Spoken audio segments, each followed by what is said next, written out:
Okay, I have a couple more problems for us to look at. And these are the problems 54 through 56 in your assigned parts. And they're going to often say what value makes this true, and they'll specifically give you a value. So for example, in this problem they might say what value of M makes this true, or down here they might say what value of R makes this true, or what value of P makes this true. So it might have a letter in here in addition to just what makes this value true. All right, now we have actually done problems like this many times. We spent a lot of last year looking at problems like this. If you remember, when we started learning the multiplication algorithm, we did things like 637 times 38. And we would say that this was 637 38ths. And we would do 600 38ths and 30 38ths and 7 38ths. All right, remember how we broke that 637 down into 600 and 30 and 7, and then we multiplied it by that. All right, that's exactly what they're doing here. You just don't have the same dialogue that we had in class. So when they do problems like this, they're saying 6 times 27 is 6 20s, right? And 6 what? Right? 6 times 27 is 6 20s and 6 whats. All right, well, hopefully, again, when you're listening and you hear 27, you hear the two parts of 27. You hear the 20 and the 7. So 6 times 20 is what they did here, and then 6 times 7 would be that part right here. All right, so it should be 6 times 7. Now, again, if you don't think about that and you want to figure this out, you could do 6 times 27. 6 times 7 is 42. Put down the 2, carry the 4. That's 12, 13, 14, 15, 16. So it's 162. And then you could go over and figure out the parts here. 6 times 20 is 120.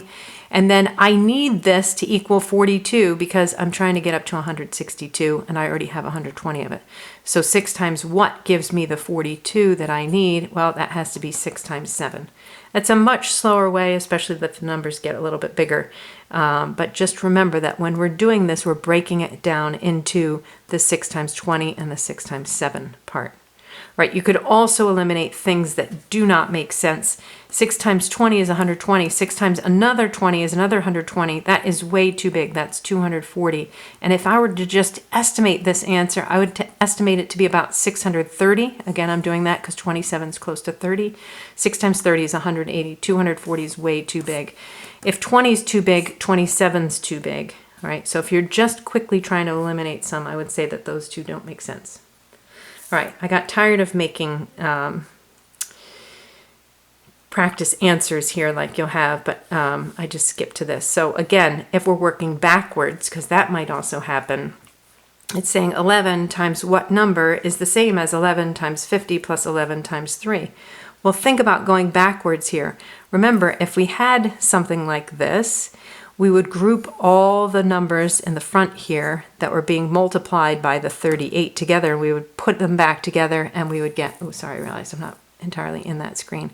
If we put all these numbers together, back together that were being multiplied by the 38, we would have 600 times 38 plus 30 times 38 plus 7 times 38. So it's 637. And it's the same thing. What are we multiplying by 11? Group all those numbers together. All right, so we're grouping the 11 times 50 and the 11 times 3. So this is the same thing as 11 times 53. All right, so that means that R has to be 53. All right, so basically it's just going backwards from what we did in this problem up here. All right, and then the last one that you could see would be if they don't quite break it apart all the way like they did here. They're just kind of in the initial stages of breaking it apart. So if we say 5 times 36 is the same as 5 times what? Well, 5 times 36 is the same as 5 times some number plus 6. This has to be 30. Because if we put 30 and 6 together back again, that gives us the 36. Right? So again, it's like when we did the 637 times 38, if we had decided to break it up as 630 plus 7 first times 38 and said, oh, Well, this is going to be 600 times 38, and 30 times 38, and 7 times 38. So there's this initial stage where we're hearing the three parts, but we haven't actually written them down yet, right? So same thing. This is kind of the part where we're hearing the two parts of 36, but we haven't multiplied them each by 5 yet. So the 36 we're hearing as 30 and 6. And so in this case, P has to be the 30 part because they already gave us the 6 part. Okay, I do want to talk about something else. You've talked about this in memory work for years now, for those of you that have been with us for a while, but you haven't really had an opportunity to do distributive property, so I just want to talk about it a little bit because this is another way to think about these problems. So it's saying, if you remember, the distributive property of multiplication says A opening parentheses B plus C closing parentheses is the same as or equals A times B plus A times C. Again, this is kind of the grown-up way to say it, where they don't write the multiplication in it. We could have an intermediate one where we do write the multiplication between it, or we could have the most simplistic one or the most obvious one where we write the times, the x for the times in each of those three cases. Either way you look at it, either without the times symbol,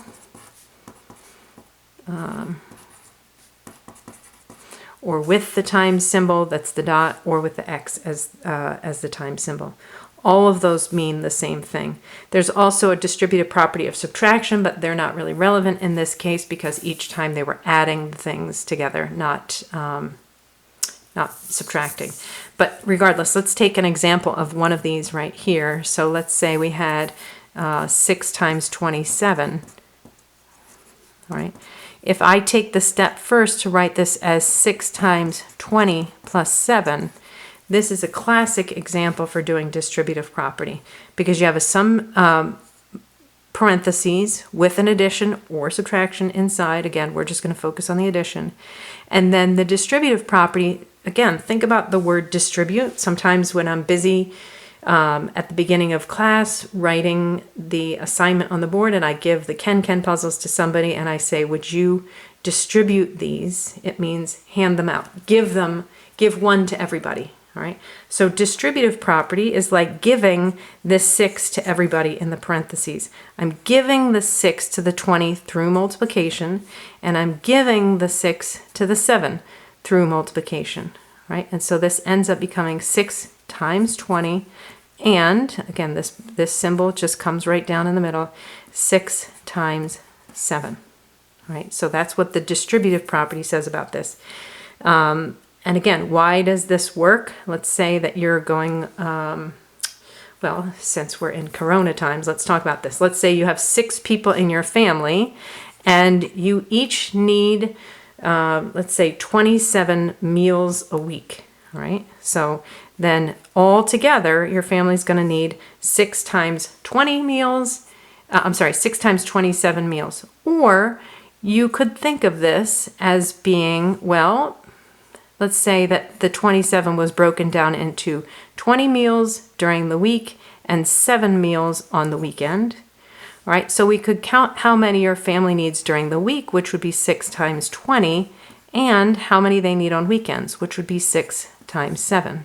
All right, so if we break that apart and look at it as weekday and weekend, then we could say that just for the weekday meals, you would need 6 times 20, and just for the weekend, you would need 6 times 7. All right, so here we would get 120, and here we would get 42, and we would get 162. Or you could just do 6 times 27. 6 times 27, 6 times 7 is 42, 6 times 2 is 12, plus 4 is 162. All right, so that's what distributive property says. It says I can break this number apart into 2 pieces and give the 6 to each piece through multiplication. All right, so that is just another way to think of these problems if that helps you. Okay, I miss you guys so much. I hope that you're doing well, and I can't wait to see you again. Bye.